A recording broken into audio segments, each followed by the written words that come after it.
प्राचीन समय की बात है। एक नगर में एक धर्मपरायण परंतु अत्यंत निर्धन स्त्री अपने पति और बच्चों के साथ रहती थी। वह नित्य देवी देवताओं की पूजा किया करती थी और ईमानदारी से जीवन निर्वाह करती थी, परंतु फिर भी उसे जीवन में बहुत कष्टों का सामना करना पड़ता था। एक दिन वह पास की एक अमीर स्त्री के यहाँ काम करने गई। वहां उसने देखा कि घर में सुख, संपत्ति और वैभव की कोई कमी नहीं थी। उसने उस स्त्री से पूछा कि हे बहन, तुम्हारे जीवन में इतनी समृद्धि और शांति कैसे है? वह स्त्री मुस्कुराई और बोली, बहन, यह सब मां वैभव लक्ष्मी के व्रत और उनकी कृपा का फल है।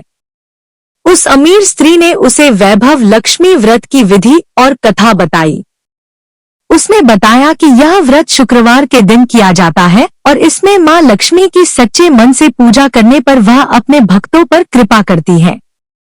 व्रती को शुक्रवार के दिन प्रातः स्नान करके स्वच्छ वस्त्र धारण करने चाहिए। पूजा स्थान को साफ कर मां लक्ष्मी की तस्वीर या मूर्ति स्थापित करनी चाहिए।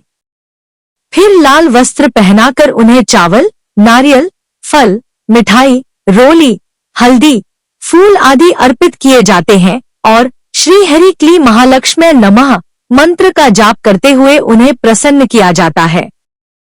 फिर व्रत कथा का श्रवण किया जाता है और सायंकाल को आरती कर प्रसाद वितरण कर व्रत का समापन होता है। इस व्रत की कथा अत्यंत चमत्कारी है और इसे सुनने मात्र से मां लक्ष्मी प्रसन्न हो जाती है। कथा इस प्रकार है। एक नगर में एक निर्धन ब्राह्मण रहता था, जिसकी पत्नी अत्यंत धार्मिक और पतिव्रता थी। एक दिन वह भोजन के लिए अपने पति से कहने लगी तो ब्राह्मण बोला, हे प्रिय, आज घर में कुछ भी अन्न नहीं है, मैं कुछ यत्न करता हूँ। वह बाहर निकला। बहुत प्रयास के बाद भी उसे कोई काम नहीं मिला। थकाहारा जब लौट रहा था तो मार्ग में एक वृद्धा से मिला, जिसने पूछा, बेटा, तुम इतने चिंतित क्यों हो? ब्राह्मण ने अपनी स्थिति बताई। वृद्धा बोली, तुम वैभव लक्ष्मी व्रत करो, मां तुम्हारी सहायता अवश्य करेंगी। ब्राह्मण ने घर जाकर यह बात अपनी पत्नी को बताई। पत्नी ने श्रद्धा से व्रत आरंभ कर दिया। पहले शुक्रवार को ही चमत्कार हुआ। अचानक ही एक धनी व्यापारी उनके घर आया और बोला कि उसे एक योग्य व्यक्ति की आवश्यकता है जो ईमानदारी से व्यापार का हिसाब किताब संभाल सके। ब्राह्मण को काम मिल गया। धीरे धीरे उनके घर की स्थिति सुधरने लगी। हर शुक्रवार वे व्रत करते और मां की पूजा करते। कुछ ही समय में वे अत्यंत समृद्ध हो गए। यह देखकर नगर की अन्य स्त्रियां भी इस व्रत को करने लगी। एक दिन एक महिला, जो अत्यंत अभिमानी थी, ने सोचा कि वह भी इस व्रत को करेगी, परंतु उसने मन से श्रद्धा नहीं की। व्रत को बोझ समझकर किया, नियमों का पालन नहीं किया, कथा भी अधूरी सुनी और बिना प्रसाद बांटे ही भोजन कर लिया। मां लक्ष्मी उससे रुष्ट हो गईं और उसके घर से वैभव चला गया। उसने जब यह देखा तो वह उस ब्राह्मण स्त्री के पास गई और अपनी भूल मानी। ब्राह्मण पत्नी ने उसे समझाया कि व्रत में श्रद्धा, नियम और सेवा का महत्व है। उस स्त्री ने पुनः सच्चे मन से व्रत करना प्रारंभ किया और मां लक्ष्मी की कृपा से उसे फिर से सुख शांति प्राप्त हुई।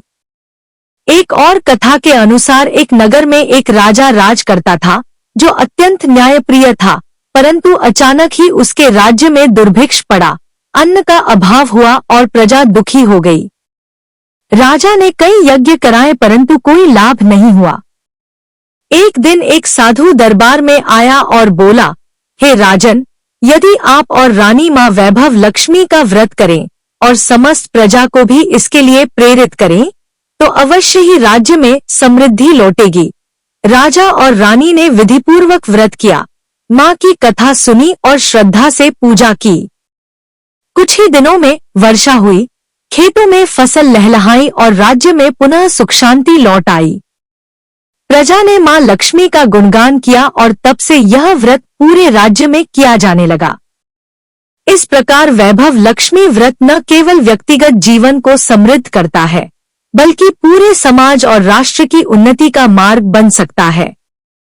इस व्रत की महिमा यह है कि सच्चे मन से की गई पूजा और नियम पूर्वक व्रत करने से जीवन के सभी कष्ट दूर होते हैं, दरिद्रता समाप्त होती है, वैभव, धन, ऐश्वर्य और सुख शांति की प्राप्ति होती है। यह व्रत न केवल स्त्रियां बल्कि पुरुष भी कर सकते हैं। इसका प्रसाद सबको बांटना चाहिए और अंत में मां लक्ष्मी से यही प्रार्थना करनी चाहिए, हे माता, जैसे आपने अपने भक्तों पर कृपा की वैसे ही मुझ पर भी कीजिए, मेरे घर में भी धन, अन्न और सुख का वास हो। इस प्रकार जो भी श्रद्धा, विश्वास और नियम से वैभव लक्ष्मी व्रत करता है, मां लक्ष्मी उसकी झोली भर देती है और उसका जीवन खुशहाल बनाती है। व्रती को कम से कम 11 शुक्रवार तक यह व्रत करना चाहिए और अंतिम शुक्रवार को व्रत कथा की पुस्तक का दान किसी योग्य स्त्री को करना चाहिए। जो यह व्रत करता है और कथा को दूसरों को सुनाता है, वह पुण्य का भागी बनता है और मां लक्ष्मी की कृपा सदैव उस पर बनी रहती है। अतः हमें भी इस व्रत को सच्चे मन से करके अपने जीवन में सुख, समृद्धि और वैभव लाना चाहिए, क्योंकि मां लक्ष्मी केवल धन की देवी ही नहीं, अपितु शांति, प्रेम और समृद्धि की प्रतीक है, और जो भक्त उन्हें प्रेम पूर्वक स्मरण करता है, वह कभी दरिद्र नहीं रहता।